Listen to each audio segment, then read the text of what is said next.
The Für Elise is undoubtedly the most recognizable piece of music in history. In fact, one would be hard-pressed to find a person, young or old, who could not recognize the melody after humming a few bars. From music boxes to television, Schulz's Peanuts comic strip, to being a staple in any beginning pianist's repertoire, Für Elise is universally recognized as the very essence of classical music. But who is this Elise who has been so immortalized? Well, like much of Beethoven's music and life, there is room for some speculation. It is, however, generally agreed among Beethoven biographers that Für Elise, literally translated into English as For Elise, was actually written for and dedicated to a young woman named Teresa Malfatti. She was the daughter of one of Beethoven's physicians, Giovanni Malfatti, whom Beethoven was giving piano lessons to in the spring of 1810.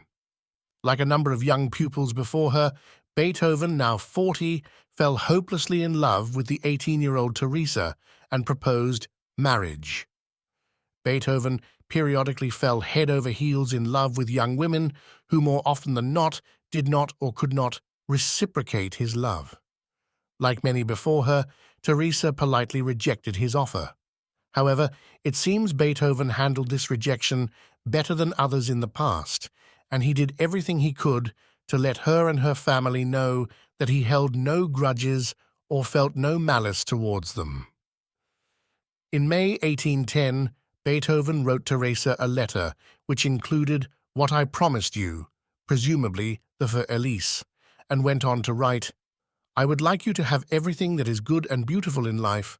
Remember me and do so with pleasure. Forget my mad behavior." It appears if Beethoven had gone momentarily insane with possessive love, he quickly wanted Teresa to forgive and forget. So why Elise, if the piece was written for Teresa? Here is where there's room for a little uncertainty and speculation. For years, biographers and Beethoven experts blamed the error on Ludwig Nohl, who compiled and published a number of Beethoven's works in 1867.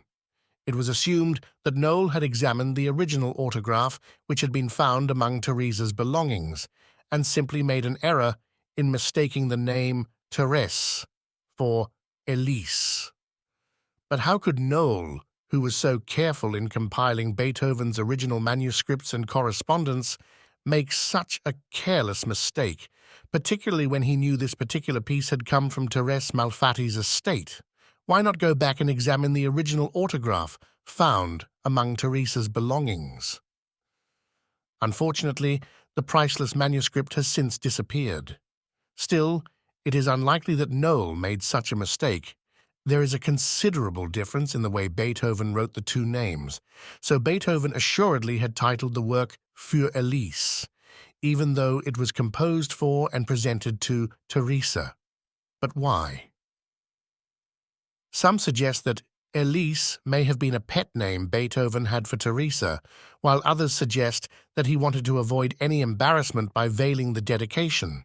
An incident had occurred years earlier when a good friend of Beethoven's, Lichnowsky, saw his wife's name, Josephine, beneath the title of a Beethoven love song.